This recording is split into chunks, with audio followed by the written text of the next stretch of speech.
Nós estamos falando, para você que não está nos acompanhando, de repente tem alguém aqui que está vindo recente, nós estamos falando de o que fazer para evitar que a destruição chegue à nossa casa. Negócios, família, relacionamento, vida espiritual, qualquer área da sua vida. O meio de evitar é sempre o mesmo, não muda dependendo do seu problema. É a mesma ferramenta, é a mesma postura, a mesma atitude. Por isso, nós estamos vendo aqui as situações que ocorreu com pessoas lá no passado. E talvez você diga assim, mas isso aí foi lá nos tempos de Noé. Mas o que está escrito aqui, como diz, por exemplo, lá em Romanos 15, o apóstolo Paulo, acho que o versículo é o 4, me parece, não me sei, aquele que eu falei no sábado sobre eles, que finei isso mesmo, tudo que foi escrito para ensino nosso, é Romanos 15, versículo, esse aí mesmo, ó. Porque tudo que dantes foi escrito para o nosso ensino foi escrito, para que pela paciência e consolação das Escrituras tenhamos esperança. Então, tudo que você vê na Bíblia escrito nela, não está ali por acaso. Está ali para mostrar a nós que aquilo pode se repetir, tanto para o lado ruim, se nós seguirmos os maus exemplos, e para o lado bom, se a gente seguir os exemplos bons. Basta você copiar. O que você copiar e colar, ou seja, aquilo que você copiar e você fizer, é o que vai acontecer contigo, é o que vai acontecer com a sua família. Da mesma forma que Deus livrou Noé e livrou sua família, da mesma forma Deus também pode livrar nós e livrar também, por consequentemente, a nossa casa.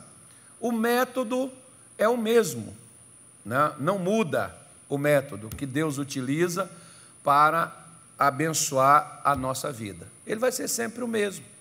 Quando Jesus disse assim, eu sou o Senhor e não mudo, ele pode operar de diferentes maneiras, mas ele não muda o método, não muda o princípio.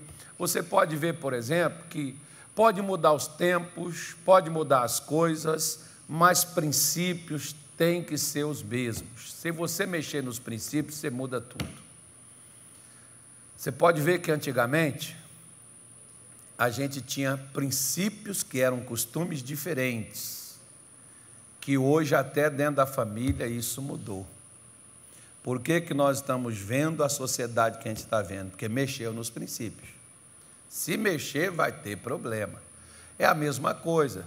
Essas coisas que Deus colocou nas Escrituras, não é para manter a gente bitolado ou controlar a gente, é porque é o meio de nos guardar, de nos proteger e de nos livrar daquilo que pode nos destruir. Lá no passado, você pode falar assim, mas Deus prometeu que não iria destruir o mundo com dilúvio. Amém, Deus falou isso? Falou. E o que Ele falou, certamente Ele não vai fazer. Com dilúvio, a humanidade não será mais destruída. Mas quantos estão sendo destruídos pela vaidade, pelo engano, pela imoralidade, pelas drogas?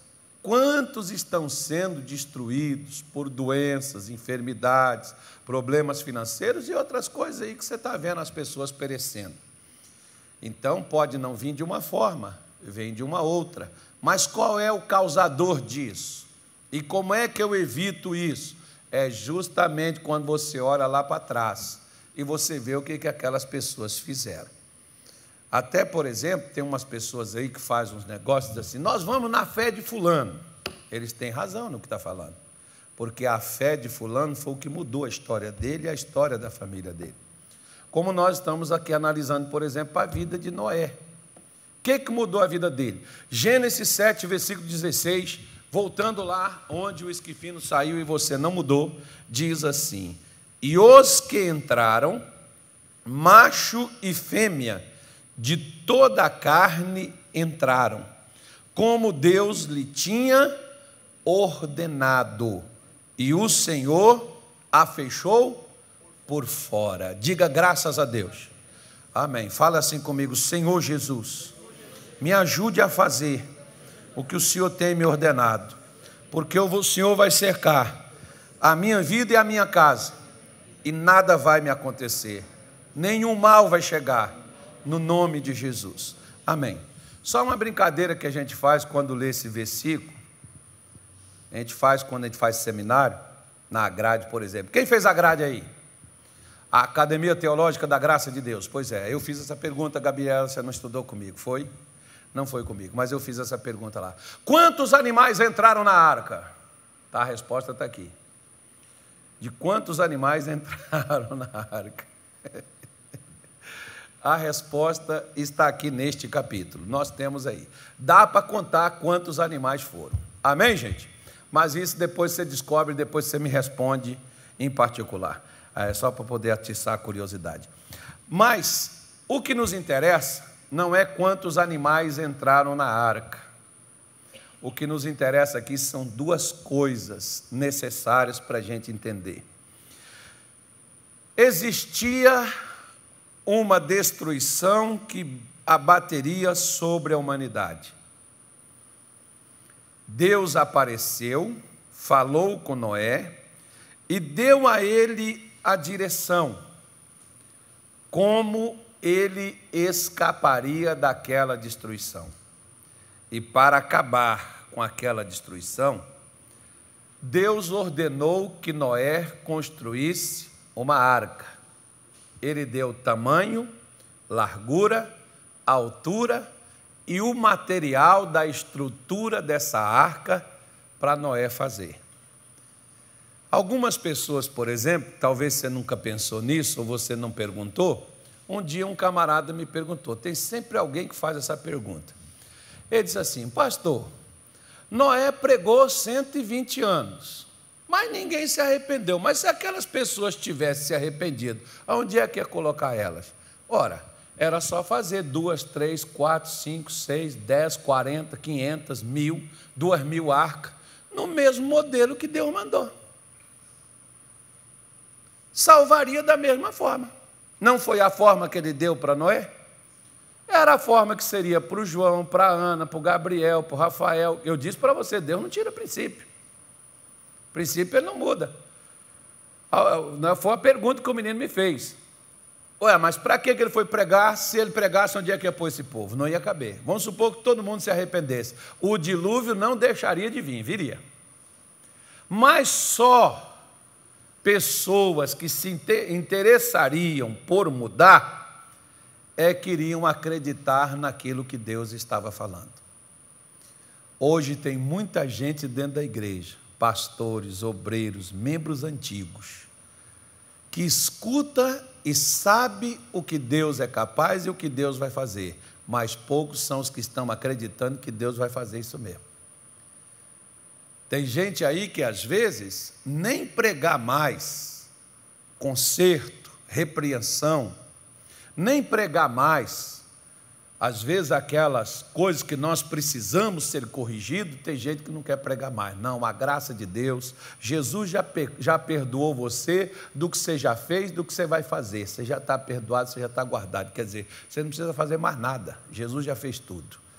Aí você pode viver do jeito que você quiser viver, você é predestinado, você é salvo, está igual o hino do Flamengo aí, que os flamenguistas estão cantando, uma vez Flamengo, sempre Flamengo. Ó, pastor, mas não é verdade? Bom, depende. Judas, por exemplo, foi chamado por Jesus, curou enfermo, expulsou demônio. No final ele traiu Jesus, ele está salvo? Ele está no céu? Ele trocou Jesus por 30 moedas. Se você acreditar que ele está no céu, que ele está salvo, eu tiro a minha conclusão aqui e fico quieto no meu canto. Porque se Jesus, quando começou ele começou a pregar, e ele mandou a gente pregar, que é necessário a gente arrepender, ou seja, é necessário a gente mudar. Não é só a gente ouvir, é necessário a gente mudar. Se nós mudarmos, quando ouvimos por causa da direção de Deus, que foi o que Noé fez. O que Noé era? Noé não era um camarada que vivia com construção de arca, mas quando Deus falou com ele, ele começou a trabalhar no projeto. Eu, por exemplo, não pregava. Mexia com eletricidade, meu sonho era fazer engenharia elétrica, ser um engenheiro elétrico. Não sei se eu ia virar alguma coisa, mas pelo menos eu ia fazer isso. Era o que eu desejava fazer. No meio do caminho, quando eu encontrei com Jesus, Deus me manda ir pregar. Da minha casa eu fui o primeiro, não tinha outro para ser exemplo. Eu jamais passou pela minha cabeça que um dia eu seria pregador. Mas Jesus me chamou, eu mudei de rota. Meus sonhos, meus planos, tudo ficou em segunda etapa. Eu fui fazer aquilo que Deus me chamou para fazer e até hoje eu ainda luto para não relutar em não fazer aquilo que Ele quer. Como Paulo diz, ai de mim se eu não pregar.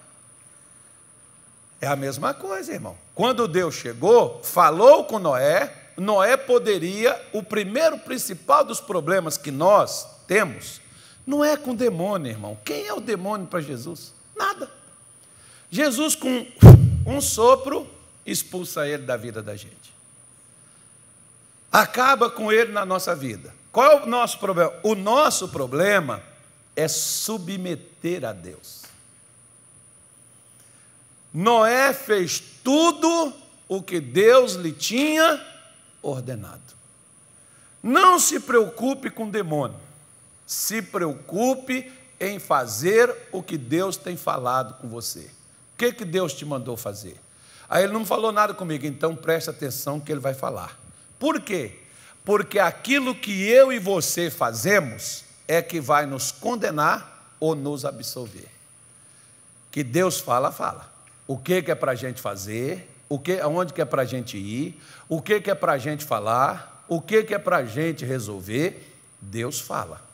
O que Ele te mandou fazer? Se atenha e se preocupe em fazer o que Ele te ordenou.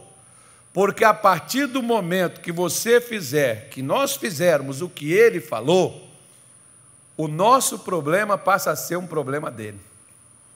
O que fez com que Noé tivesse sucesso e a arca não fosse, não naufragasse, não afundasse e não perdesse ele, nem a família, nem a vida e nem a preservação que Deus havia mandado colocar de cada macho e cada fêmea dentro da arca.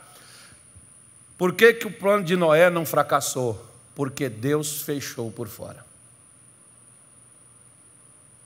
Aí preste atenção no que eu vou lhe dizer. Você pode lutar, batalhar, correr atrás, cercar a sua família, dar o bom e o melhor, e você pode perder seu casamento, seus filhos. Como tem aí, por exemplo, um dia um senhor muito bem sucedido lá em Belém do Pará, ele falou assim comigo: pastor, eu nunca deixei faltar nada para o meu filho. O meu filho, eu já mandei ele para os Estados Unidos, para o Canadá, para a Austrália, para mais não sei aonde, já levei para tudo quanto é canto, para tentar tirar o meu filho da droga, e o meu filho não sai dela. Não tem necessidade. O pai muito bem sucedido, mas o filho viciado. E aquilo que a família tem, o filho vai gastando, cheirando, botando no nariz. E o pai, no desejo de ajudar o filho, já levou o filho para tudo quanto é canto, só nunca levou o filho para Jesus. Só nunca levou o filho a Deus. Quer dizer, tudo aquilo que o pessoal fala, isso é bom, isso é bom, isso é bom, lá ali tem uma clínica, lá tem uns doutores, lá tem um remédio, lá tem isso, a pessoa vai e faz. Mas e o que Deus manda? A gente reluta. O nosso maior problema é fazer a vontade de Deus. É a maior dificuldade que o ser humano tem, é de obedecer a Deus. Porque a gente pensa, mas isso aqui, naquele tempo, por exemplo, por que ninguém, irmão, aceitou a pregação de Noé? Porque aquilo que Deus fez para salvar Noé, na cabeça de qualquer pessoa daquele tempo, é loucura.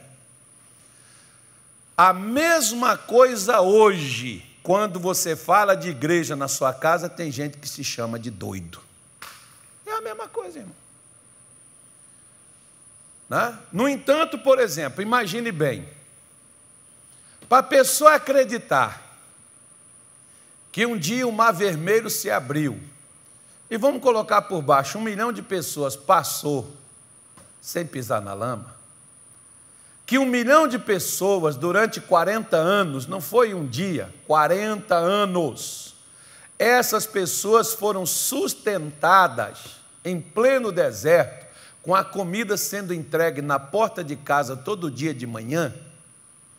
Para a pessoa acreditar que em pleno deserto, sem água, sem um lugar, e Deus tirar dali de uma rocha, de uma pedra, água, não só para o povo, mas até para animais beberem, essa pessoa não pode ser normal, ela tem que ser louca mesmo. Porque normal não vai acreditar nisso. Acreditar que um homem foi lá, morreu, foi crucificado, depois pegaram ele, enterrou, no terceiro dia ele ressuscitou. Se você acreditar nessas histórias, você é louco mesmo. Normal você ainda não. Porque os normais não acreditam. O normal vai questionar. O normal não vai fazer, não é que ele questiona. A pessoa, o seu filho, quando você passa algo para ele fazer e ele te questiona, ele não está só te questionando, ele não quer fazer o que você está propondo. Assim, por exemplo, hoje, não é quando você chega para a pessoa, fala com ela do evangelho, ela não está questionando não, irmão, ela não quer fazer aquilo. Ela não vê que aquilo dali que ela fizer, aquilo vai produzir um resultado na vida dela, favorável. Alguns até dizem, isso é besteira, esse negócio de você ir para a igreja, esse negócio de oração, isso não resolve nada não. Olha, eu conheço pessoas ali, e pode até ter conhecido, mas pessoas que não levaram o evangelho a sério. Tem gente, por exemplo, que eles vêm para a igreja, ou eles leem a Bíblia em casa, tem aqueles, por exemplo, que dizem assim, não, eu não vou mais, não frequento igreja nenhuma. Qual é a sua igreja? Minha igreja é a Bíblia. Então, tá bom. Eu não frequento igreja nenhuma, não participo de culto nenhum. Tá bom. Você está lendo a Bíblia em casa? Estou. Mas está fazendo o que a Bíblia diz? Estou. Tá não. Se estivesse lendo, iria ler Hebreus 10, 25, que diz, não deixemos de congregar como é o costume de alguns. Olê, a pessoa sabe, mas não quer fazer aquilo. Entre a gente saber o que deve ser feito e fazer, existe uma diferença muito grande. Por isso que Noé não só soube, mas fez. E quando ele fez, o Senhor fechou por fora. Irmão, na hora que Deus fecha por fora a sua vida, seu casamento, sua família, o seu lar, nada vai tocar em você. Nada vai tocar no que é seu. A proteção daquela arca não foi a madeira que Noé usou, não foi o revestimento que ele utilizou, não foi as orações que Noé fez, foi Deus ter fechado ela por fora. Que ali não entrou de forma alguma a destruição dentro da casa onde Noé estava residindo, que era a arca. Por isso que quando o Salmo 91 diz, mal nenhum te sucederá, nem praga alguma chegará onde? Na tua tenda, na tua casa. A casa de Noé era flutuante, mas a destruição não chegou nela, porque Deus o guardou. Quando quando você faz o que Deus te ordena, porque muitas vezes o que Deus fala comigo, o que Deus fala com você, às vezes não é a mesma coisa não. Para você, Deus vai falar uma coisa que o seu problema é outro, o meu é outro. Então, para mim, Deus vai dar uma direção diferente, como Ele vai dar para você a direção que você precisa seguir. Se você seguir o que Ele te ordenou, Ele é responsável por você. Olha só o que diz o Salmo 127, para ele poder terminar. Vamos embora lá. Salmo 127, versículo 1, diz o que aí? Se o Senhor não edificar a casa, em vão trabalha os que edificam. Se o Senhor não guardar a cidade, em vão vigia quem? O sentinela. Duas coisas que você não conseguirá fazer igual a Deus. Se você não confiar nele, você vai ficar doido, ainda vai perder sua casa. Primeiro, você consegue mudar alguém? Por isso que Paulo diz, nossa luta não é contra carne nem sangue, é principados, potestades, é força do mal. Mas às vezes a gente quer mudar a nossa casa, principalmente. E o salmista está dizendo: se o Senhor não construir sua casa, se o Senhor não levantar a sua casa, se não for o Senhor que guardar a sua casa, que proteger a sua casa, em vão você trabalha, em vão você vigia. Tem mães que às vezes, enquanto os filhos não chegam em casa, ela não sossega. Acaba ficando na ansiedade, na preocupação, acaba contraindo doenças. Essas muitas doenças emocionais que a gente tem, vêm devido a essa coisa do estresse. Principalmente quem mora em cidade grande, né? Aí o pessoal ainda fica vendo aqueles programas policiais. Tem um pessoal aí que apresenta isso, ele diz assim: ó, nessa aqui você só sabe que você tá vivo quando você sai, você não sabe como é que você vai voltar para casa, não vai chegar morto no caixão, pô.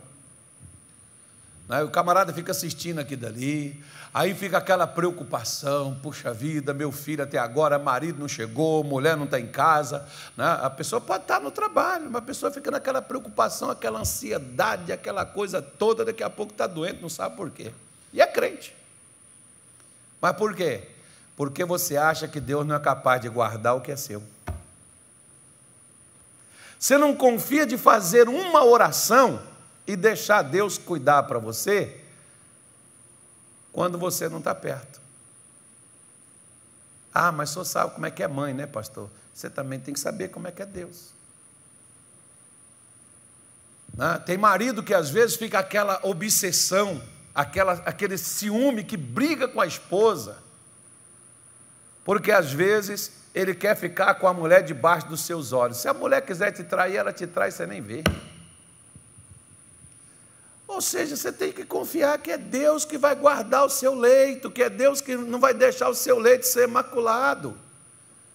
Confiar em Deus, orar: Deus, ajuda o meu marido a ser fiel, ele é o meu marido, comigo ele funciona, com outra não. Ele pode tomar o que ele quiser, não deixa funcionar não, Jesus, seca ele. Pronto, ué.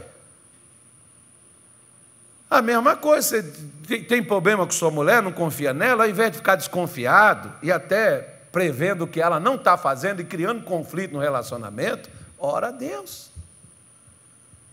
Para Deus protegê-la, para Deus guardá-la, livrar ela de ser tentada, livrar ela de cair nas garras do demônio e praticar a imoralidade e te trair.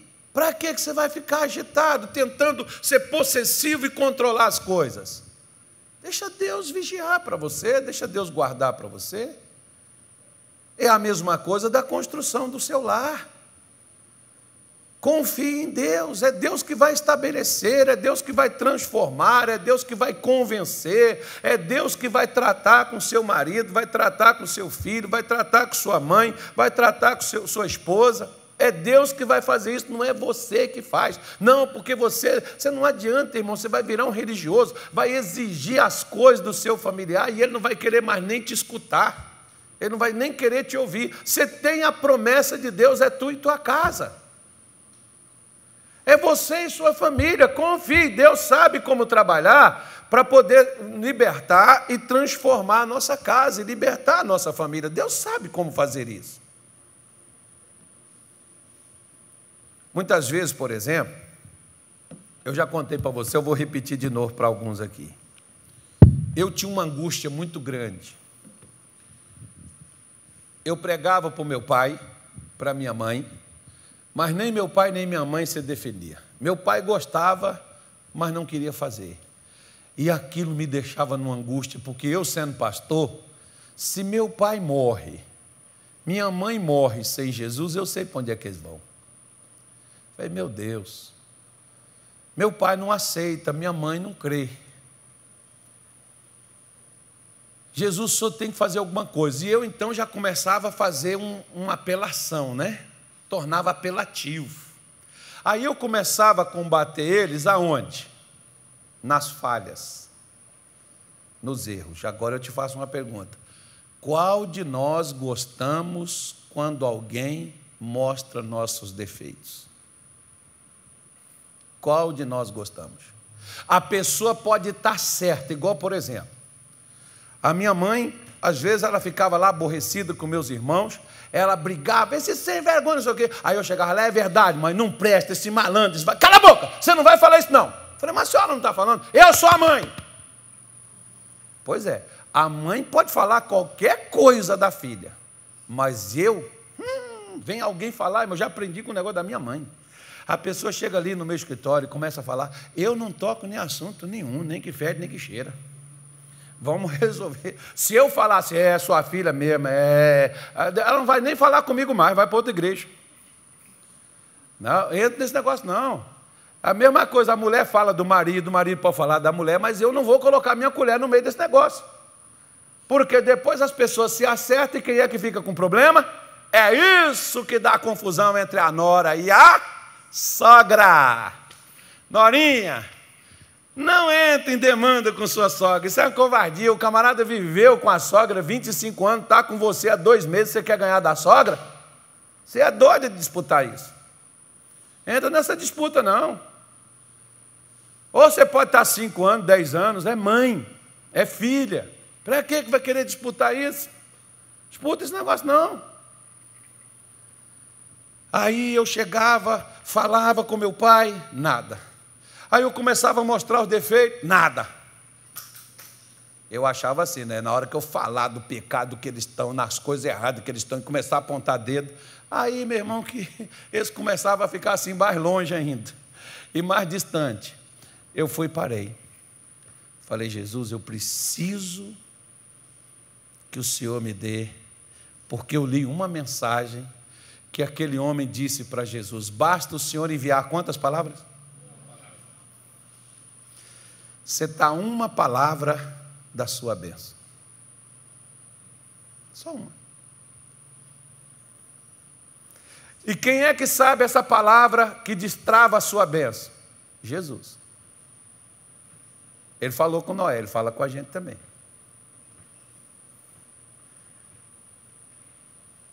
E aí eu fiquei 2 anos sem falar nada com meu pai. Deu só a caça de uma palavra. Ele até reclamou com um tio meu, falou assim, o Carlos não prega mais para mim. Mas para que eu vou pregar para ele? Eu só estou criando conflito com ele, confusão com ele, briga com ele. Eu vou pregar para ele o quê?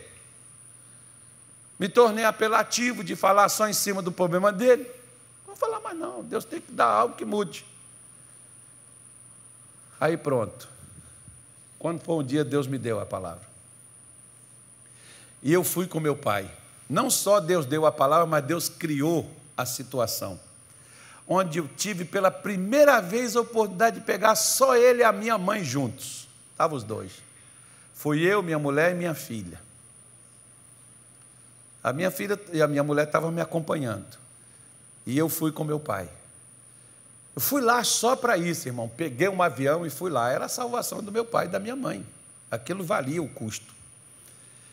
E eu fui lá, terminei de pregar para o meu pai. Quando eu terminei, eu disse assim, pai, primeiro quando eu comecei, eu falei, eu não vim aqui como seu filho. A visita hoje é pastoral. Eu vim como pastor. Só aí já chamou a atenção do meu pai. Eu vim te trazer um recado de Deus. Quando eu preguei para o meu pai, a primeira vez que eu vi, de todas as pregações que eu falei para o meu pai, lágrimas correndo dos olhos. A gente é pastor, a gente já sabe, né? Entrou, essa bateu lá dentro, foi direto no coração, quebrou o pote, quebrantou o velhinho. E eu disse para ele, eu preciso de uma resposta, porque quem mandou eu vir aqui, mandou pedir ao Senhor hoje uma resposta. Ele olhou para mim e disse assim, quem aqui conhece a Deus, meu filho, mais do que você? Quem aqui, meu filho, sabe o que eu devo fazer e veio aqui hoje para me levar a fazer o que eu preciso fazer para Jesus perdoar meus pecados? A não ser você. Se olhando para isso, você diz assim, mas está certo. Porque sabe o que meu pai estava me dizendo? Por que você não me falou comigo isso antes? Antes eu não tinha aquela palavra. E na hora ele disse, eu quero me entregar a Jesus agora. Eu olhei para minha mãe e a senhora, eu também quero. E eu tive o privilégio de levar os dois a Jesus. De ganhar eles para Deus. E ainda meu pai ainda queria. Como eu não morava lá, ele falou, quando eu sair daqui do hospital, eu quero me batizar. Acabou depois, né, se batizando em outro canto e outro pastor. Não tem problema, só tem que se batizar para cumprir a palavra de Deus, a mãe também, a mesma coisa. Não precisa ser comigo. O mais principal e o necessário era esse. Então faça isso, irmão. Se o Senhor não edificar, deixa Deus, Deus sabe lidar, Deus sabe quebrantar, Deus sabe convencer, Deus sabe fazer o trabalho, deixa Deus fazer. Deixa Deus construir sua casa, construir o seu relacionamento. Não adianta você querer brigar, querer impor, querer aquele negócio, desse jeito então, porta da rua, serventia da casa. Você vai perder sua família, você vai perder seu casamento, você vai perder seus filhos. Seus filhos vão querer falar com pessoas nas redes sociais, mas não quer ouvir você. Deixa Deus construir sua casa. Senão vai ser em vão você tentar. Vai ser em vão o seu trabalho. Toda luta que você tiver não vai adiantar nada. Vai dar errado. Vamos ficar em pé?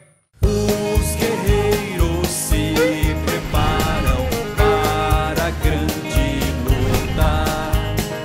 É Jesus o capitão que avante os levará.